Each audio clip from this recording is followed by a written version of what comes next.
same time as you, 2017. Yeah, maybe maybe 2017 rings a bell. And so, yeah, I left New York then and came back to the UK. And because I'd like basically spent most of my 20s in the States and performing in the States, kind of felt like I was coming back to square one a little bit. So yeah, like I didn't know the industry here. And so yeah, it kind of felt like so it took a little bit of time then to sort of navigate that new normal. I moved to Wales as well. So that was like a new city, a new country kind of thing. And so that was just adjustment time. And I was gigging and doing some work with like BBC Introducing, and then COVID hit.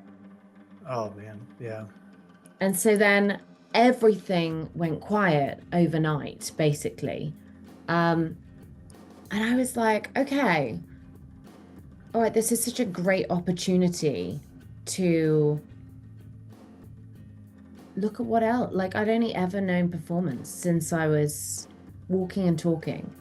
And I feel like, yeah, I kind of feel like I was given a bit of a golden ticket under obviously difficult circumstances, but a golden ticket, you know, to look at what else could light me up, right? And I think as a performer, you end up like the hustle is real. And so you're right, like the hustle's real. And so you are taking jobs just to pay the bills, and it becomes less about performance and play and more about I've just got to take this job because it's going to keep the roof over my head. And I never wanted that for my life. And so I think then I went into the online space and built my business. And then it's kind of allowed me to, it's kind of allowed me to come back into the industry, but with my eyes wide open and with the right energy behind it and with the right, just it feels right this time. You know, I think the break, although painful at the time, was so desperately needed to reevaluate, recoup, like to come back more healed, more more strength, more just everything is aligning perfectly. And so I feel like that's definitely where I'm at now. So we're like running the business and launching the music career and the acting again. So it's like, boom. Yeah. I have so many questions now. Yeah, go for it. Yeah. Get me. Have we started? I don't know. What's that? Have we started? I don't know. Oh yeah, we're in it. We're in it. Okay, go for it. Well, first, it's super cool to have a moment where you stop and reflect and kind of explore new arenas, and then find grounding coming back to something that you've known forever, but have a new perspective on it. That's pretty amazing to do that and to take the opportunity when it shows up, you know, to recognize it. So I guess first, what's the business then that you got into?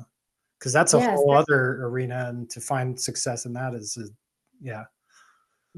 So I sort of lent into the online space and coaching, and I was very much, so my first business was, I was sort of treading water right before COVID. So about 2019, I launched my first business, which was called The Unsigned Artist. And it was basically an online, because I'd seen all these coaches that were, you know, making 5K, 10K, 20K months. And you're just like, how is that possible? That's, you know. But it is absolutely so possible. And I do it now. But it's taken a long time. And so I started this business called The Unsigned Artist, and it was a hybrid of um, in-person events and online coaching for performers, unsigned artists looking to market themselves in the industry. And Oh, so I, wow. yeah, and I did that, and it went really well. We did an event in London, Leicester, event in London, Nottingham, Cardiff, and New York. And then we did, and then I also launched in one of my many jobs as a performer. I was a wedding planner. And so I always loved that. And so then I built this business around bridal coaching. And so then I had to make this decision, like, who did I want to work with more? Wow. Brides that are super excited or musicians, you Uh, know, it's an array of people that are with struggling artists, right? It's the narrative. And yeah. so it's more like push, push, push as a performer if you're not in the right energy. Whereas you've got these brides over here that are coming into this new chapter. And so I said to myself, right, I want to work with brides. And so that was a really hard decision. Close that off. Anyway, I ended up building my this business. It was called Wedding Bliss, and we ended up having brides up and down couples up and down the UK. And some of them would get married, like three of them would get married on the same day in different parts, England, Ireland, Scotland, and Wales. Oh, And I wow. had suppliers up and down and built this community to over 8,000 brides. Seriously? And yeah, and it was amazing, and it was kind of the first one that really moved, and I learned a lot of lessons from it. And then in the wings, I was being asked how I was doing it, so I was getting a lot of questions around coaching entrepreneurs, and so I was kind of coaching for about 2 years before I actually launched what is now the Modern Launch Club. And that is my core business. Um, the other two closed down. And now I support entrepreneurs in building online businesses, which works for me to it's just like another form of expression and creativity, and you can do anything you want in the online space. Like I have someone that I have someone that's an astrologist for entrepreneurs that helps map out their launches based on what's happening in the cosmos. Like you can do anything, and it's so creative and so wonderful. And now that then funds my passions coming into the industry, and we're starting to move the Modern Launch Club into we're starting to pivot a little bit to blend the entertainment industry with entrepreneurship and the qualities that a performer has that has helped me in building this successful business over here as an entrepreneur. So we're now starting to blend those two worlds together, which is so much even more authentic to me. And in Yeah. doing so, I have then come back into the industry as well. And so it's been a bit of a wild ride, That, actually. that is about as good as it gets. I It's The great. idea sounds so great. Like, yeah, I'm curious more about that. But also just it's almost like making a business out of your own life path Yeah. and pulling other people into that. And then here you can do it too, and you can do it too, and take all of your experiences and then build from that and support yourself off of that. Hmm. I, Yeah. It's God, I could use that myself. Yeah. it's like there's so many qualities that you don't have to be a singer or a dancer or an actor to be an online business owner, but if we can adopt some of these qualities of camera confidence and line learning and brand presence and yeah, just there's so many overlaps that can support an entrepreneur, whether and so I just think yeah, it's just been really an interesting blend. And I'd always wanted to do it, but could never, it wasn't clicking for me how that was going to look. And so now it's starting. to finally make sense, and it's starting to come together in that sense.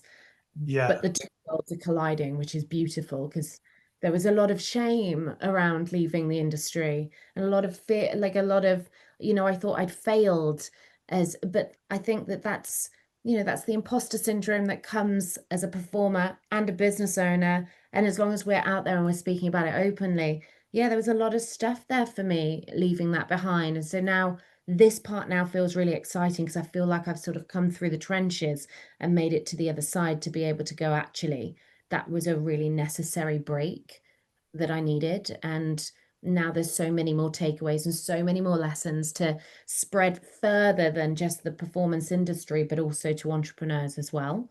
This Yeah. has been a wild ride. Yeah.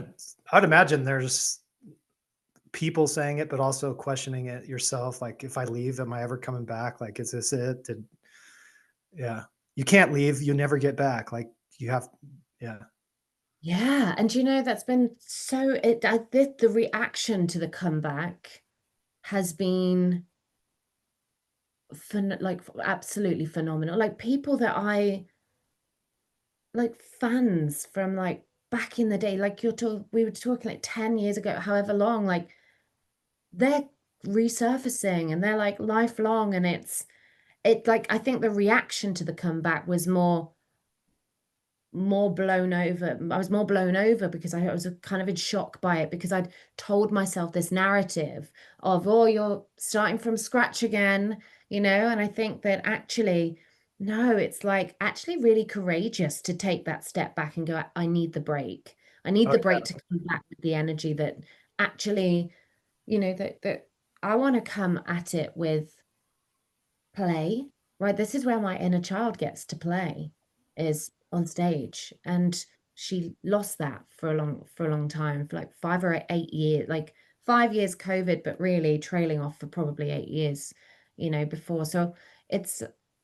it's been a journey back in, and it's exciting. I feel really excited by it because now it's like, oh, I get to be everything. I don't need to put myself in a box that I thought I was having to put myself into. And like, I get to be and do anything I want to do.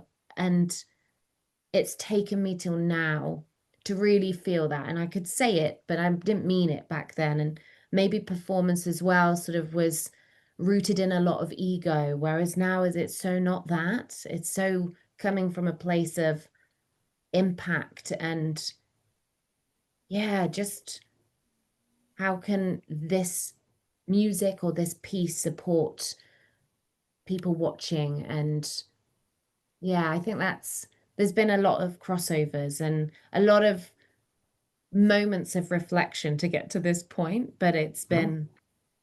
been amazing. Yeah, I've loved Yeah. it. I would imagine there's a liberation of having already like a foundation now to where you can go wherever you want. It doesn't, Yeah, you're set. yeah, Yeah. like liberation. What a word. I feel liberated. I Yeah. like in this chapter of my life, I've had a lot of um personal changes in the last year, Mhm. and it's definitely played a role in this comeback. And I think it's as painful as those lessons were, or those things that happened were, um, they have led to this point. And so I'm really grateful for that and what that looks like now. But it's definitely played a part in the acceleration um, of yeah, this next chapter. Yeah. I'm definitely going to ask more about your performance and the work you're doing now. Mm, But I'm still so curious about the businesses and going that route. mm, So you mentioned that like you have an astrologer and you have kind of like a lot of different people that bring different elements to the table. I'm mm. super curious about that. I know like in India, like people refer to astrologers for their weddings. Um, Yeah, but also just any other dimensions that you're bringing to the table. Other people that have different skills. different Yeah. thing. Yeah, okay. So, and this is what I mean. I think that's the beauty of the online space. Like we can we can do anything we want to do. So I have Yeah, I have an astrologist for entrepreneurs. Um, a I have a business coach for military wives. I have, I know, which is wild. Like, what a niche. That is so fabulous. Plus, like, Um, really difficult. I could see a lot of value there. that yeah, because they're constantly moving with the military, so they can't just get a job anywhere. Mhm. So, yeah, like, what an incredible niche to be able to support military wives and building businesses online. I just love it so much. Gosh, I have a GCSE maths tutor that's building cohorts to support more students um, up and down the UK. I have, oh gosh, off the top of my head, social media marketers. I've got soul empowerment coaches, virtual assistants, um, mindfulness coaches for care workers, um, artists. Like it's yeah, it's been and always so interesting. Like I love getting into people's brains, and if they bring to me a concept or an idea, maybe they're at the very beginning of their business, um, and if they're not sure quite how they're going to monetize that in the online space, we get to play with that and what that looks like. Yeah, it's like I love that piece because it's not just performance, it's my gosh, it's anything and everything. And that to me just like that lights me up because it's a way of expressing yourself just in a different format, a different creative space. And that's why I think I mean the online industry is it boomed in COVID, but it's really on its way up now. And in fact, one of the ways that we are so I support men as well, but I am geared up to support women in business, right? Because there is this movement right now for women in business and mompreneurs. And basically, we are doing we're hosting a big event for the Modern Launch Club, but it's called the Solopreneur Awards, and it's going to be held in London at the Waldorf Hotel. And basically, it's an awards ceremony for women in business that are building from kitchen tables, that are going live while stirring pasta and making money on the sidelines of football practice and really building from the ground up, but we're blending the entertainment industry in with that. So it's going to be very glamorous and it's just giving that spotlight to entrepreneurs and everything that they're creating from the comfort of their own homes that might be are very chaotic, very messy, and we're putting a spotlight on that and celebrating that because as solopreneurs, as solo entrepreneurs, there are so many, it's a lonely place. And so we're creating this sisterhood and it's beautiful. And so that's happening at Christmas in December. And I'm like very excited for that. That's going to be two worlds colliding. Um, Yeah, yeah. Very exciting. Yeah.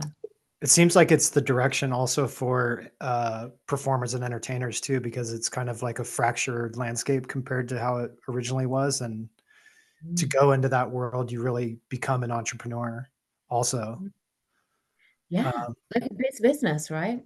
yeah. Being, you've got to be a business person to be able to execute both. And so yeah, it's helpful for all really. And I think then it takes the pressure off if you're a performer coming into the online space, like it takes the pressure off just getting any old job just to pay the bills. Hmm. Yeah. Yeah. Yeah. And it's like for music specifically, it's not like you're going to go sign a label deal. And that's the thing now. It's like but you can also have the freedom to do what you want. So you can make your own music and put it out there, but there's still the component of getting your name out, getting people, yeah. Yeah, absolutely. I was also curious about Wales. You said when you moved back, you moved to Wales, and it just seems like such a romantic, remote location. Yeah. Yeah. It's Wales. So my whole family are from England. So I moved with my um soon to be ex-husband. So we are in, yeah, so I'm in Wales, and that's what that big life-changing thing. But and I think it's such a small pond there. Hmm. So it's about navigating what that looks like. But also I think when you're in the online space, you are like whether you're a musician or an entrepreneur, when you're in the online space, it doesn't matter where you're located really. So it's nice to, but I'm by the sea. I love being by the Uh, sea. I go wild swimming in the Bristol Channel, which isn't, oh, seriously? yeah, yeah, but I love it. It's like changed my life, changed my life wild swimming. And I think I couldn't not live by the sea now. I think it's like being near water is everything, isn't it? So Oh, yeah. yeah, yeah, I enjoy it. I enjoy great friends near the mountains, like near the Brecon Beacons as well. So it's a nice mix, and it's actually the youngest capital in Europe, I believe, as well. So it's um it's an up and coming place. It's quite like an exciting place to be. It's not New York and it's not London, but it's calmer. But we get to drop in and out. So I go to London every couple weeks now to just be around people in the industry, and just soak up that city life that obviously we had in New York. And yeah, so it's been finding that nice blend. And yeah, I That's like great. it. What are the water temps when you're uh, swimming? like cold. Yeah. Yeah. Yeah. I don't know specifically. So I'm part of a community called Dawn Stalkers, and yeah, it's wild. It's made, and then we also have moon mermaids as well. So obviously Dawn and Moon, and it's they know they track everything. They track all the temperatures, and yeah, it's cold. I Yeah. did I one in bet. February, and I was like, oh, okay, we're gonna take a few months off. This Yeah, it took like a good hour to get warm again. So that put us off for a couple of months, but back in it now. All good So fun. it's so good for you, the cold. Yeah. Good. So good. And so like I think as well, like over the past few years, I have been on a personal growth journey and mindset, and it's the best gift that you can give to yourself is to wake up. And it's played a big role in that as well. And yeah, I think being in the water, especially when we do moon mermaids, so it's every full and new moon. And you're gonna think I'm really woo-woo here, actually. No, no, uh, it sounds great. do you love it? Okay, good. Yeah. um so basically what we do at moon mermaids is it's done every full and every new moon. We go down to the beach, they set a fire going, we all write on a piece of paper the things or the emotions that we want to let go of, and then we talk about this new moon and what it's bringing to the table, or if there's a retrograde coming or something like that, and then we throw it in the fire, whatever this piece of paper says, and then we all run into the sea, and the moon is shining on the sea, and it's calm and it's beautiful, and it's just there is something so magical in that moment. And yeah, so we try and get to every moon mermaids that we can, um just because it's life changing, and we look crazy, but it's life changing. Got to be crazy. Be crazy. Yeah. Gotta be delirious, gotta be crazy. That's it. Say the first one again. Gotta be delirious. Gotta be a bit delulu in Yeah. in business, in life, in goals, and crazy. Just yeah, I just think it's the recipe. I agree. Yeah. And the more years pass by, the more that becomes just, I don't know, visible. Like you don't have much time. And so make the most of it while you can and kind of who cares? Yeah, who cares? Like Yeah. actually, who cares? I think that's one of the things that I am bringing into this next chapter is, oh my goodness, the only people that matter are yourself and the people around you that are going to lift you up. Be in the room with the right people, and you'll hit all your goals. And yeah, like who cares? Who cares what people think? Like let it go, stop sweating the small stuff. That's it. I think there's certainly been like an element for me over the past year, especially, of just this notion of just surrender and be caught. And it's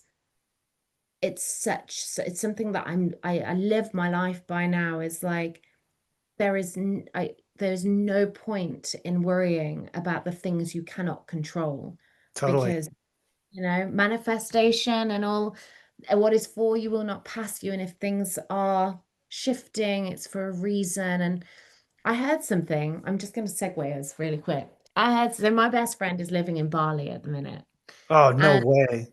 yeah, My favorite places in the world. oh, have you been? A couple times, yeah. I love it. Okay, so she's there first time round, and she's very spiritual. And she said to me that we live both the human experience and the spiritual experience. And we have to live both. We have to keep locking back into the human experience because that's why we're here. But she said that in spiritualism, everything is perfect. Everything is perfect. And when you live your life from a space of spiritualism, and you have that real trust that everything is perfect, it is in the universe's divine timing that all is aligning as it's meant to, and everything is perfect. And so when we keep dropping into the human experience and we're panicking about things and we're worrying, if we can channel back into the spiritual experience of just everything is perfect, that to me is that is one of the best pieces of advice, to be able to come up off the board and look at everything from a bird's eye perspective. Hmm. Yeah. And I think it saves you at the end of the day. Like, I totally understand when people say that they've had a spiritual awakening, because it's so true when it happens. Have you had one? Oh yeah. I would you you I was like when we met, I was probably like on the early phase, but I went through like a good 10-year kind of like dark night of the soul thing, and just Mm, kind of came out of it in the past year or so. And it relates to all kinds of stuff from growing up, and I don't know, lots yeah. of stuff. But yeah, what I've been really one thing I've been contemplating a lot recently, and trying to put into practice is, we're in the particularly now in the political arena and just kind of like the social arena. There's so much currency being placed on identity and like who you are and all that stuff, and then like marching for this sense of, like, I'm this person, you listen to me because I'm this person, and everybody has their own thing. And really, the I think the correct way, I don't know if that's the right word, but like the most fruitful or the most liberating way is to let go of that stuff as much as possible, and Mm, let like you need a core to be able to kind of like stand in the world, like kind of have like a grounding from mhm, which you can navigate and keep yourself safe, or like don't cross in front of cars or whatever, or like pay bills. There's a certain grounding and kind of certain values maybe, but as much as you can kind of come to the each moment as a more empty, mm, that's where I think the spiritual kind of eternal aspect of us that's inhabiting these um degrading forms, mhm. like this eternal that's inhabiting these momentary elements comes into play, because the less you can grab what you've used to kind of like define your terrain as like a material thing, and Mhm. let the eternal thing kind of take control, that's where you're kind of letting go of this sense of identity and just letting kind of like this innate core operate as freely as possible. And I think, Scary though, right? yeah, Scary. it is, because you have to kind of let go. Like you don't the one that wants to be in control and hold on to everything and like determine how it is, and starts to put in place all these definitions about what life it should be, and like who's the good politician, who's the bad politician, or all that, these kinds of things that we bicker about. That Mm, person doesn't like to step back, and the other mm. person doesn't really care about any of that shit. They just kind of want to like play, like that this is where the play element comes in, because I think that's really what the eternal side wants to do, is kind of like, we're here, let's have fun, this is all just for experience, and like, you know so Yeah. it's really kind of like, I don't know, through the idea of identity, it's kind of saying the same thing, just like let go of this like manufactured sense of self, and like kind of just see what comes out of the more And uh, like also, I think kind of just to jump on that a little bit, like,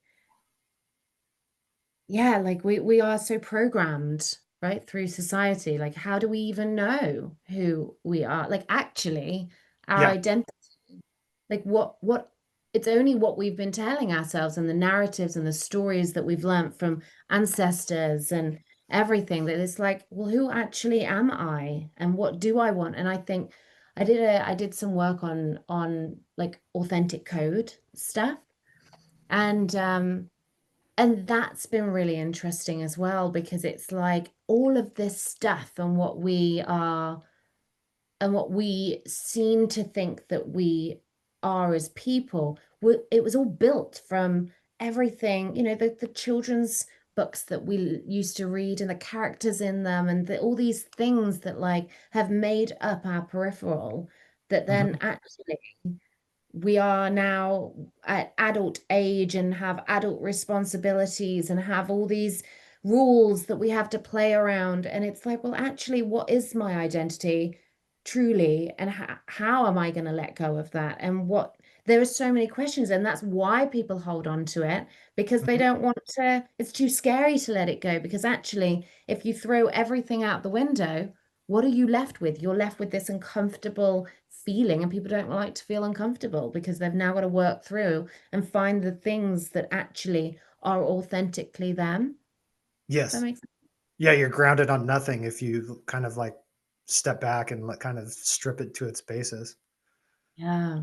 My What God, we what is got. the term authentic? No, this is great. This is where I love this. Yeah, no, I love talking Yeah. about this stuff. Yeah, but what's Yeah. I hadn't heard that term authentic code. Authentic code.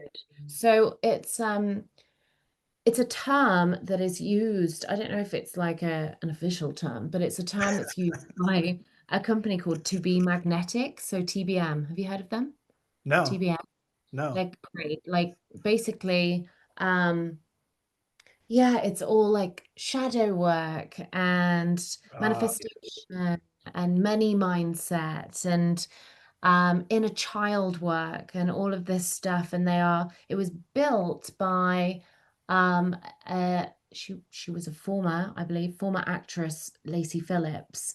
And she just came up with this method, and it's all based on neuroscience. So it's all based on rewiring limiting beliefs and all of this stuff. And it's like, yeah, like so TBM, and that's what one of the early exercises when you join their membership is all around authentic code and really coming back to base, because a lot of the times when we make decisions that then aren't in flow, as you know, in flow, Hmm. when we make decisions that feel like we're pushing against a wall, it's usually because authentically within our code, authentic code, it doesn't align and we're fighting against it. But it all comes from like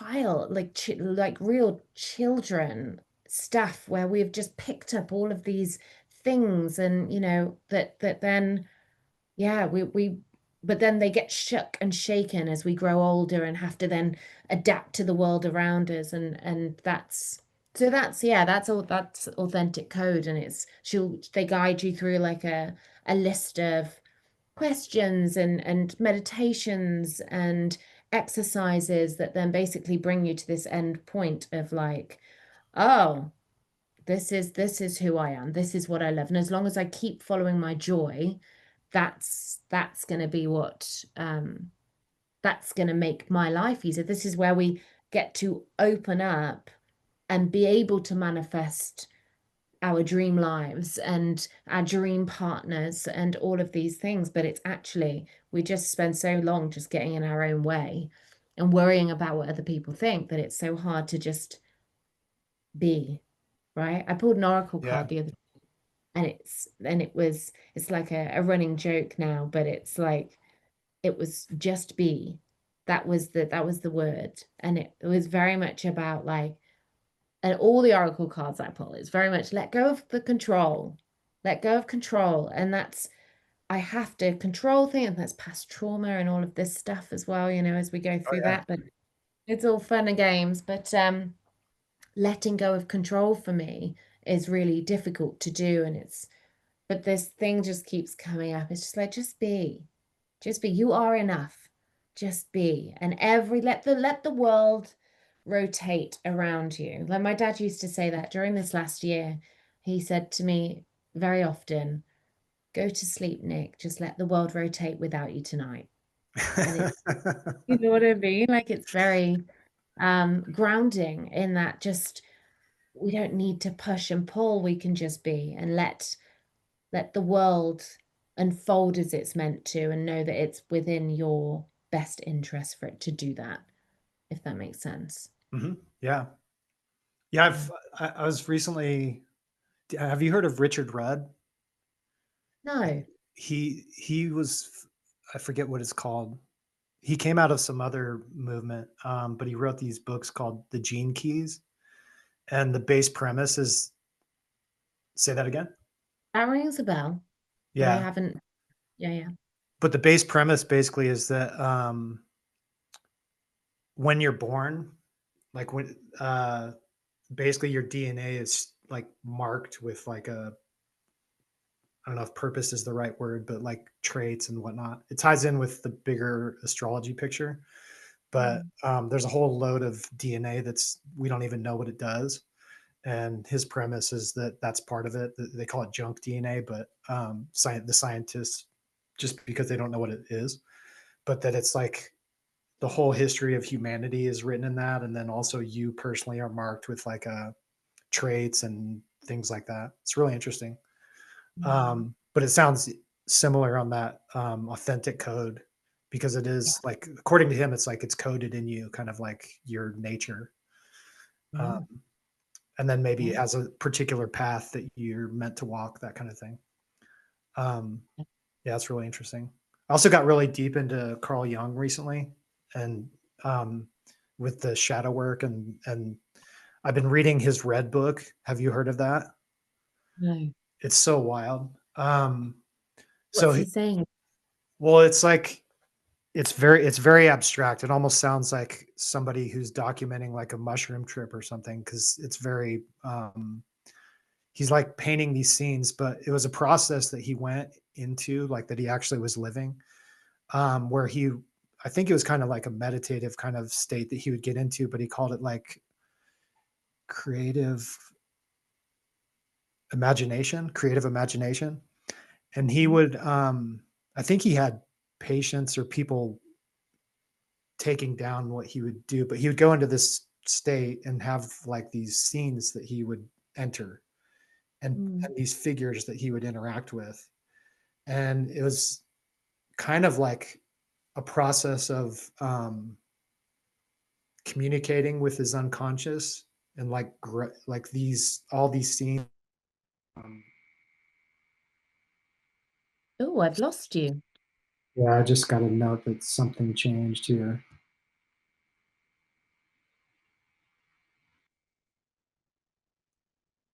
I think is that better? Well, I've Did lost it your go back? video.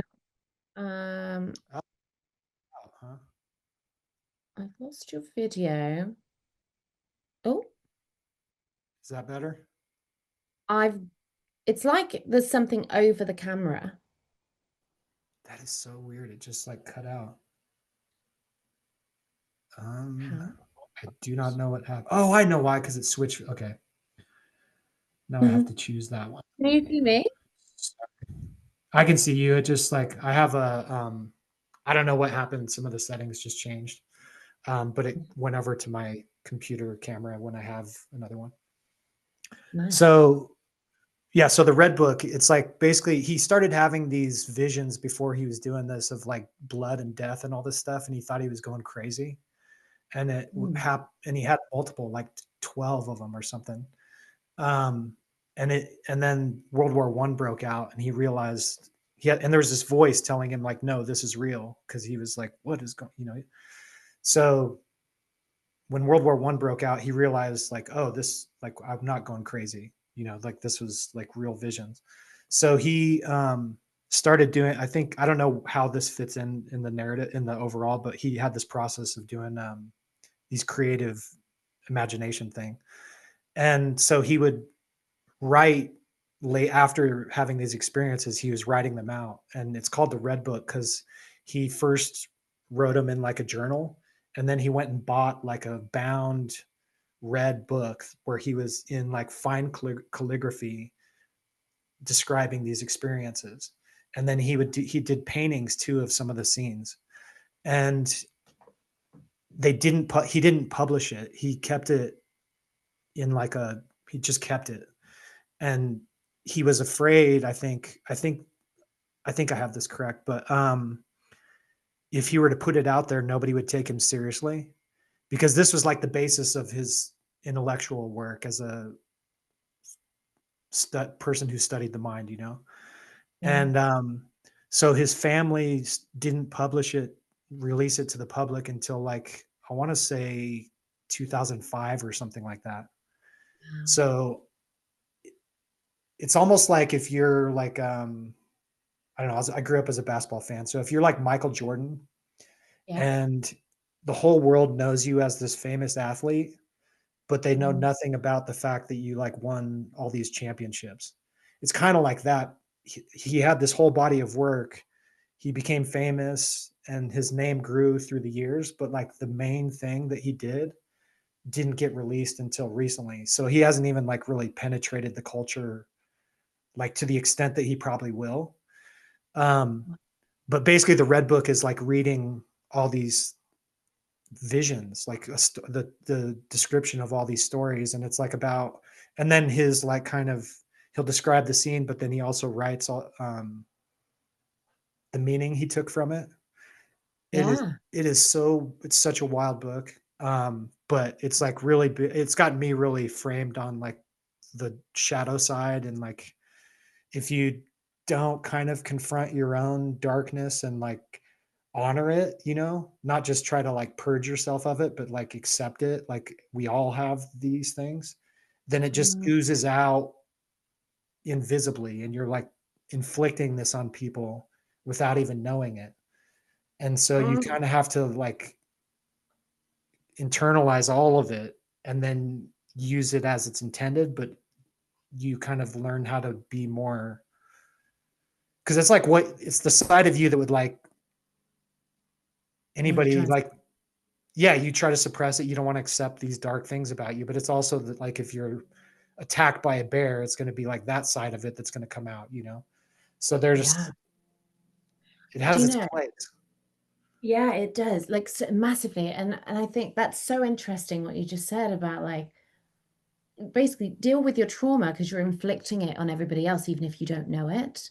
And we have this duty of care to the generations coming up behind us to wake up and to break these generational cycles and to really confront those really dark places within us. And Mhm.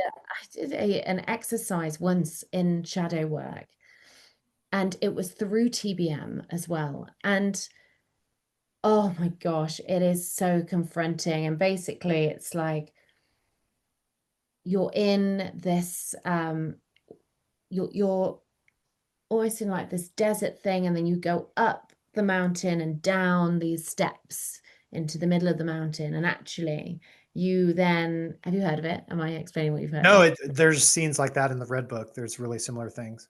Oh, okay, so you go in and it's like a theater, and then basically you're kind of looking around and there is everyone in the audience that are like exes and people that you've had unsavory or people that you love as well, and And then you walk out and then you go down these steps even more to like this sewagey place, right? And then you and then you see yourself, right? You see the dirtiest, ugliest version of yourself, all the things that you are suppressing now, and all the ugly things that you say about yourself behind closed doors, that, or probably worse, out loud. And then you kind of, and then you walk down and you see this version of yourself because you walk down as you are. You see this version of yourself and you go over and you give them a cuddle, and then you take them up into this theater. And oh no, wait, sorry. Before that, you're in this theater, and so you've not gone down yet to meet that version of yourself, but you go up there to the altar, and maybe like the worst person you can imagine, like an ex or someone or somebody you just wouldn't want to know all of these awful things about you, and they're giving you this award for being this horrendous version of yourself that you suppress down. Then you go, you get them, give them a cuddle, bring them up, and then it's there's no one in there. The theater is then derelict, like there's no one there. And then all of a sudden the highest version of yourself, I sound like I'm tripping on something. The No, highest version of well, yourself comes down, and then it's the three of you that meet. And like, it's like, what would the highest version meeting the ugliest version of your shadow self, and what would they say to them? And it's like you're kind of in the middle, and then it's such a healing I experience. I can see Start. how that would be totally. Yeah. That's It, really it cool. it's really cool, and it's like it's done through a meditation, and but there's things that pop up that you're like, oh my God, I didn't even know that I thought about myself like that. I didn't know that I was struggling with that. It's all stuff that's suppressed. But once it's up and it's on the surface, oh my goodness, then we get to heal that. And we get to be like, actually, no, you're great. And these qualities that are probably not qualities that you value in yourself, they're still there, and we still get to honor them. And so they can, when they pop up and we're aware of it in real time, we get to then navigate and make a choice of how we are then going to show up in the world as it is right now, to make sure that we get to the highest version of ourselves, you know? Yeah. Yeah. You can't get there unless you own up to your full spectrum, you know? Love that. Yeah. I Yeah. love that. Yeah. So that's it's and I think when you go on this journey, like I said earlier, it is the biggest gift that you can give yourself and the people around you and the generations coming up behind us, is to heal Yeah, and not it's just playing the game. I've never I don't know, in I guess my short time in the world so far, I've never felt like there's more darkness starting to kind of enclose our society. And Mhm. I don't know how to counteract it other than that kind of stuff is but it just seems like there's a lot of like really dark malicious things going on in a way Yeah. that I just didn't recognize it, but yeah, I do think I, it is important. and I also think like all of this stuff has been going on. It's just we're so much more aware of it now because of social media. Yeah. And COVID woke me up. Being able to see how like the news media, the medical world, the universities, all these governments that could coalesce around and act kind of in unison, Mm. it was very eye opening. It's Yeah. scary. And so then it's this feeling, is it, that you don't want to cut the world off. But I like, just to be on a bit of a deeper level, and maybe there's an ignorance here that's come off the back of this, but do you remember the Bataclan shootings? The which ones? Bataclan shooting. No, So when, obviously, when we were fearing terrorism, in when I can't remember the year it was now. I mean, when ISIS was rife. uh-huh. Yeah. I had a friend that died in the Bataclan in France when those shootings happened. And he was actually the merch guy for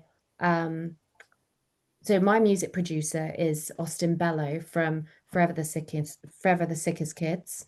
And it was a big band back in the day. And their merch guy, Nick, was actually at the Bataclan when it happened. And he died when he basically tried to shelter someone else from getting shot. Well, that's what we were told. And that experience for me, it shook, obviously, like, shook my world. It shook my core. And I Yeah. remember seeing a cartoon image, and it said the fear of no, what is it? How to stop the fear of terrorism. And it was this little old man that just pressed the remote control on his sofa, and he sat there and he switches off the news. And so from that day on, I have very rarely watched the news. And I have friends that will give me what I need to know that's happening in the world. And so there is an element of ignorance here that stems off the back of that trauma. But I think it helps me to live in this world as it is more peacefully in my own bubble than I being consumed.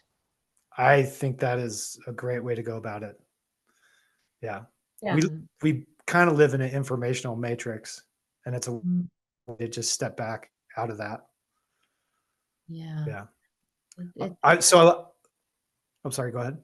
no, I was just gonna say, I think that's, like I say, it can come across as ignorant, but actually I think that's what your well-being needs, right? To be not all consumed by all the ugly things in the world, and to just keep following joy, and you will live a happier life, because there's nothing we can do really as a singular person to control what's happening in the world. So we have to navigate what that looks like. Yeah, And absolutely. mm, It's a wiser path. I did want to get back into how the return to singing and performing and mm, writing also. yeah, Um, and acting, or acting, writing, like I did screenwriting at NYU. Um, And so I have no plans for that right now, particularly per se, but acting and music as well. Yeah, they're sort of the core things for me at the minute. so as you've reoriented and you founded 3 companies, honed in Mm. on the one that you're moving forward, what then had you stop and say, now I think it's time to go back and like let's go at this. So I I yeah, I mean, everything's moving at the same time, and the way that that's happening is to have a great team around me, because I can, so obviously, like, in business, usually there's a visionary and an integrator, and at the beginning, you are like, you are having to, the visionary and the integrator, I am the visionary very much so. And so when we need the integrator in there. So um everything is still moving on that side.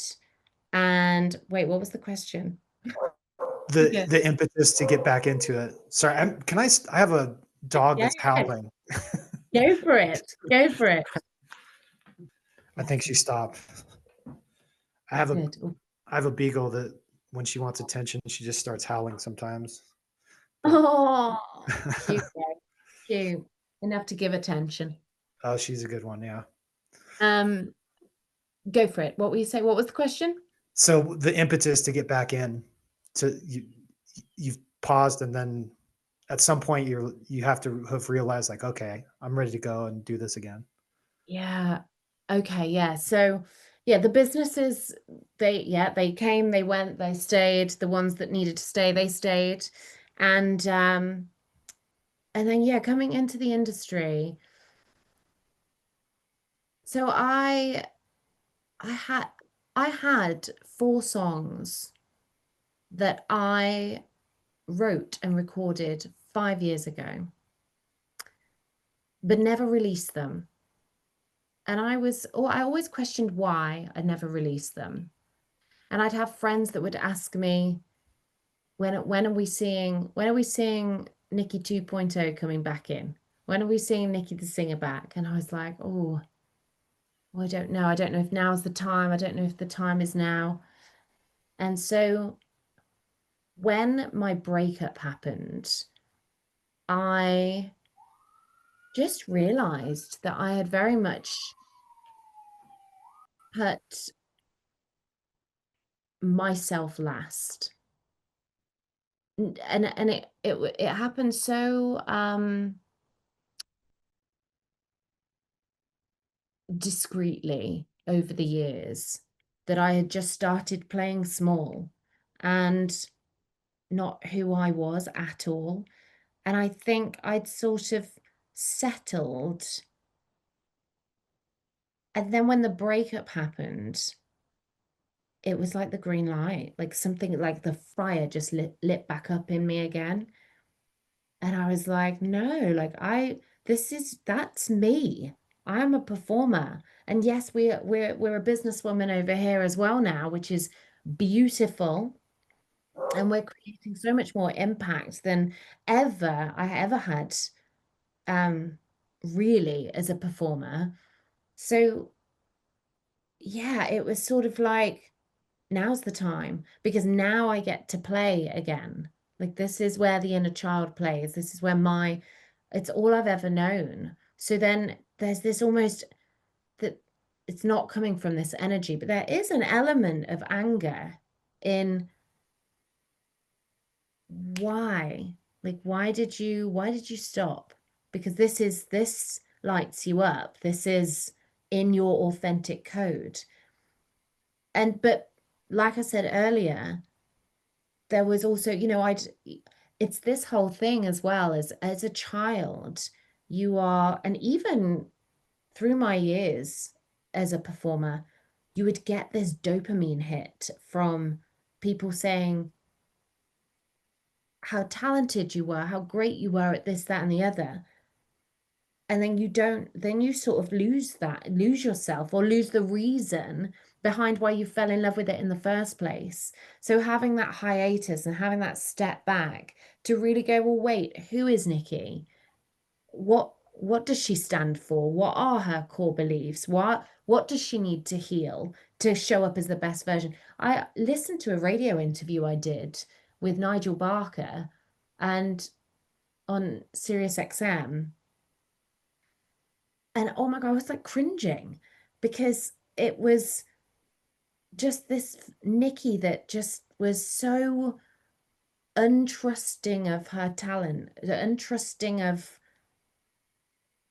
why she was even there, like and making excuses. Oh, I don't know why I'm here. Like I've just kind of stumbled on this opportunity. I don't know what's happening. I and I think that's so, and I want to kind of go back and give her a hug because she didn't know what she had or didn't celebrate that because out of fear of feeling like she was going to be judged, right? Or whatever Mhm. that looked like. And so I think coming back into this new era, there is that element of, yeah, like you can do that.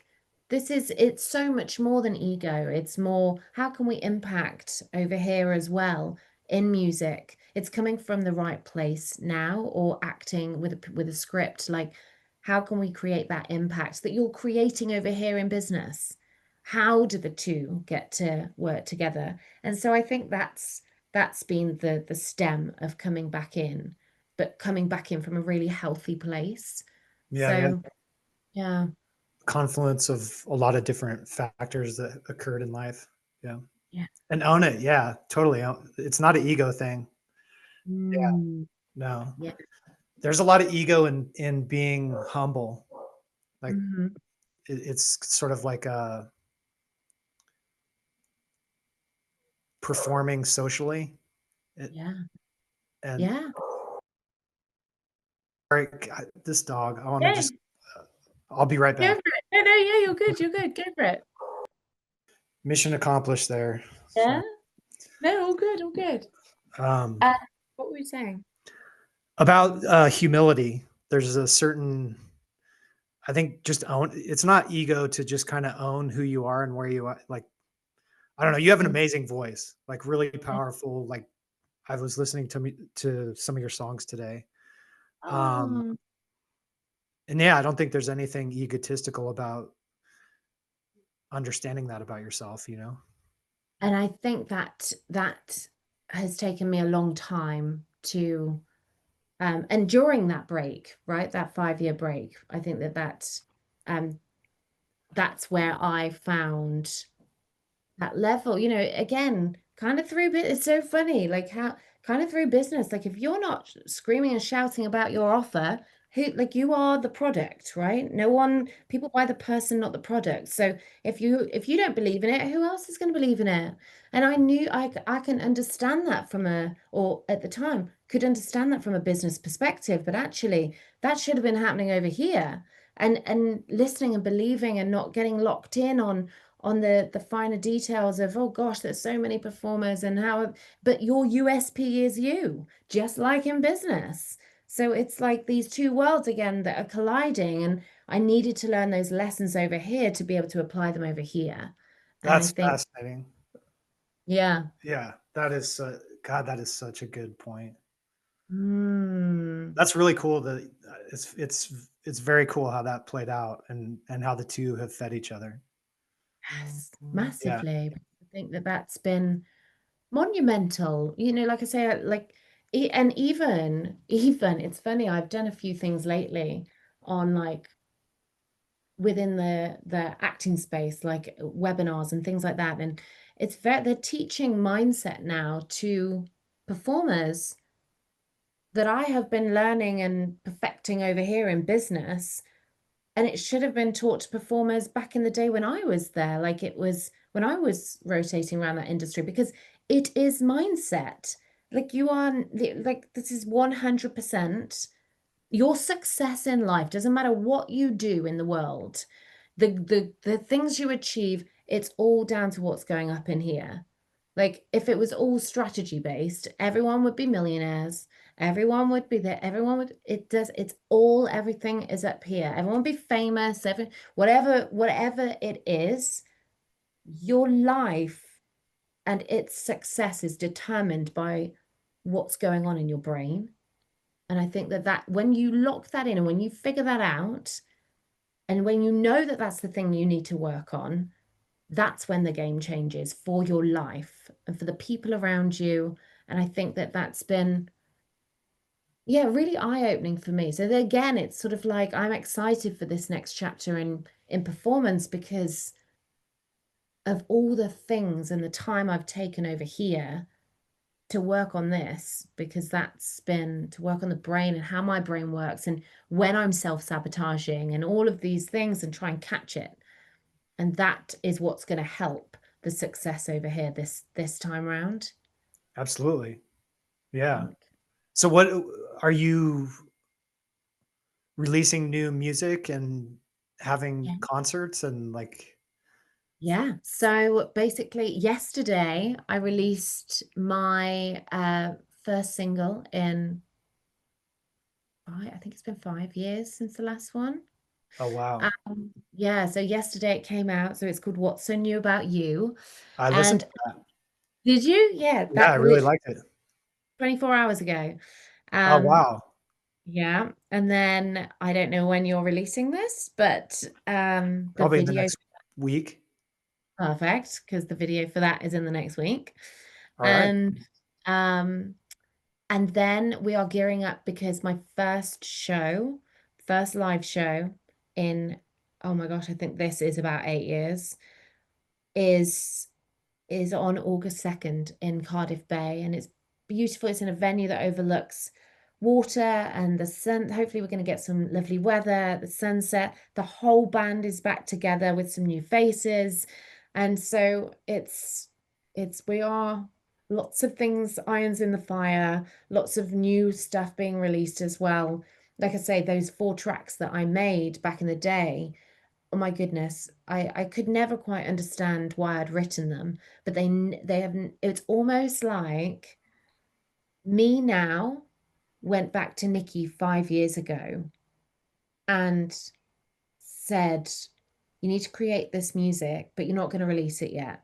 It's coming, but it's coming in 5 years' time because every song perfectly describes my life right now. Oh God, that you know what's so crazy is I just heard somebody on a podcast talking about that. They were Really? yeah, I wish I could grasp it entirely, but basically the premise was that studying, I think he studies the brain and premonition, Mm. dream premonition, and other aspects of it. But according to him, we're kind of like, God, I'm not going to get this right. But No, it's one of his premises was that we're either like we don't have free will because based on what he's seeing, there's we almost don't like what we're doing has already kind of happened. yes. Like Absolutely. Yes. or 100%. we do have free will, but the premonitions and the ability to see forward and kind of like the mechanisms that he's looking at that kind of show that kind of like would look like we don't have free will because of the timing of responses in the brain and stuff, or it's that we do have free will, but a lot of what's happening now is our future self kind of like. I believe it's that one. I do too. I don't buy that we don't have free will. It doesn't add up to me. um I but believe, can I jump in really quickly? absolutely, absolutely. Because if I don't say it, I forget it. But I No. do believe that we have like this alternate timeline, right? That we're running alongside. Mhm. And it's everything we've ever wanted. And they say that if you can dream it, if you can see it for yourself, that's because a future version of you already has it. And so I totally believe that we are just running alongside a timeline right now. We could literally, if we wanted to, just go look at, you know, at what's going on and just that's what kind of keeps me going personally is like if my brain is doing this because a future Nikki, so all this pain and this stuff that we're getting through, the you have to keep going because the future version of yourself deserves to see what's on the other side of the pain. So it's like I totally believe that is that we are just manifesting this life that's already there. It's just running on a different timeline of us. Yes, that's a really good way of saying it. Yeah, I think that's sort of how, yeah. And so I think that maybe there is a version here that I didn't even, I remember thinking to myself, I don't know why I'm writing these lyrics. These lyrics don't make sense to my life at all, but they are so perfectly attuned now. That's And so so wild. I love that. it's great. Yeah. Sorry, What, I what's cut you. No, no, you made the exact point I was trying to make, not very well. Um, I wasn't making well. Uh, what's your writing process then? Because that's really fascinating too. Yeah, so I write with my producer. So I will have things in my notes, like on my phone, as I'm sort of running up towards because I have set times. So my producer's in Virginia. So I'm obviously in the UK. So I know that when I go to him, that is like one straight week where we are in it. And I've probably been journaling or I've got lyrics that sort of speak to me and what's things that kind of pop up along the way. And then what happens is we'll get in the room and he will have been working on a few like different tracks because although I sing and write, I don't play music. So I can pick it up and I can lead a band, but I don't have I can't play an instrument, right? So um I he will then come up with all the tracks. And by this point, like we know each other really well. Like he understands the kind of music I like. And so we'll then start playing around with some tracks. And then in the afternoon, so everything's done in a short amount of time. So track and lyrics. And then I will work on the lyrics during he's working on the tracks in the morning. In the afternoon, he then jumps in and helps me with the lyrics. He's a lyrical genius, he's amazing. And then we will jump in, and sometimes we will do an entire song in one day. Other times it will leak into the next morning. And then we'll sort of try and do about 4 songs within the space of a week. And that then basically gives me about a year, or did do back in the day, about a year of pushing music. And then so I used to get to him like once a year, and we'd work solidly, and that's how it would sort of come together. um but yeah, but I don't know if that's really a process, but that's my process. No, that's great. Yeah. It sounds like you're collecting ideas and um kind of like a core that then in a very compressed amount of time crank Mm, out. It takes form, but prior to that, you're coming with like a core, and yeah. yeah, that's that's really cool. I'm kind of similar, I guess, with mine. There's a lot of time where I'm not producing, like I'm not in the act of writing or like coming up with a product, but I'm Yeah. gathering a lot of reading a lot, gathering a lot of experiences and things that then when something changes and then it's like production time, Yeah. and then I come with a lot that I'm looking to get out. Yeah, and it's so interesting. Like, do you then like do you work closely with someone, or do you just get yourself in a brain space that goes, no, now is when we execute? Oh, for me, it's always just been on my own because it's just writing. I don't know. Yeah, Music is such a collaborative thing. But yeah, yeah, no, I'm like the hermit on the mountain. love that. Um, yeah, yeah. So I don't know. I could easily come back with like 8-inch fingernails and like flinching at every sound, because uh, I have a habit of kind of isolating. But no, that's cool. That's a really neat thing. Um, I'm very happy to see that you're back at it. It's it's got to Thank be you. exciting. I think you mentioned your producer before. You've been working with him for a long time, right? Yeah, years. So I knew, um, so I was 18 when I met him. We were all living in LA, and they moved in. They were doing their album. We were living at Oakwood Apartments in North Hollywood, and we lit we lived above them.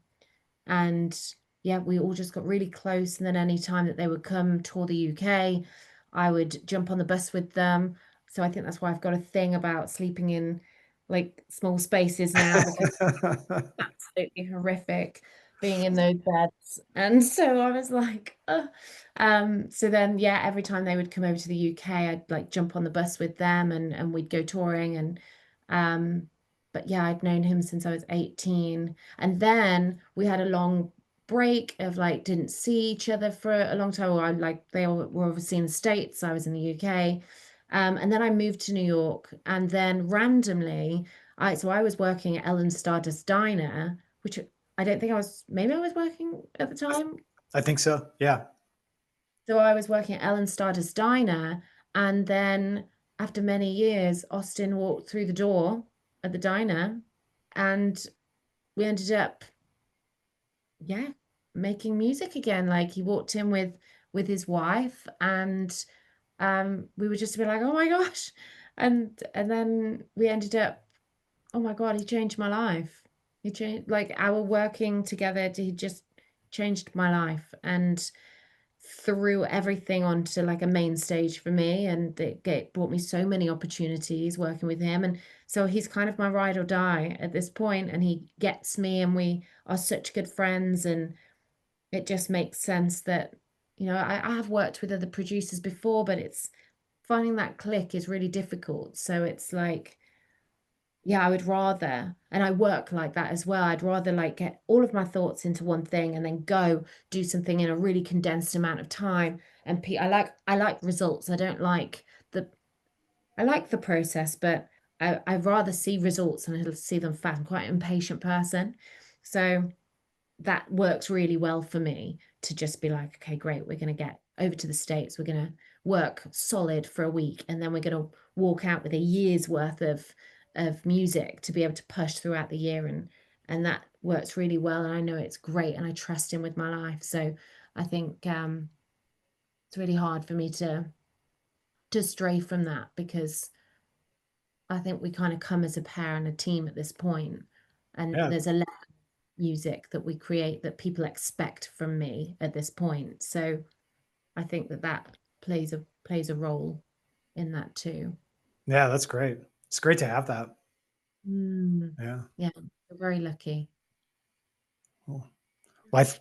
Maybe that's a good place to wrap. I think that's great. Oh my gosh, I Yeah. don't even know. Like, what an amazing. We've been going for an hour and a half. That's amazing. But Yeah.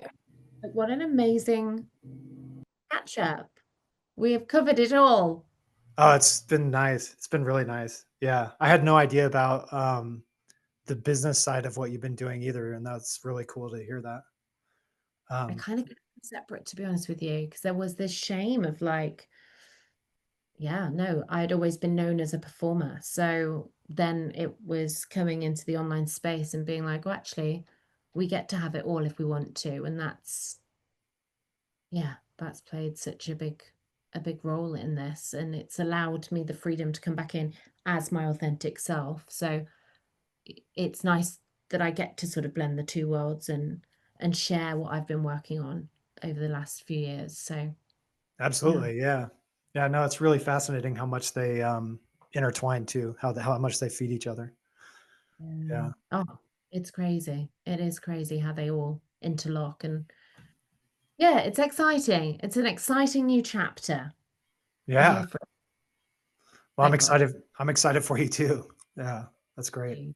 Do you know what? It's been so lovely to catch up and just have a chat, and to hear everything you're up to as well. And yeah, gosh, next time I'm in Colorado, I will drop you a message. Oh, you're always welcome. You're always Thank welcome out here. Yeah. it's fab. Thank you so much. Oh, thank you. Thank you.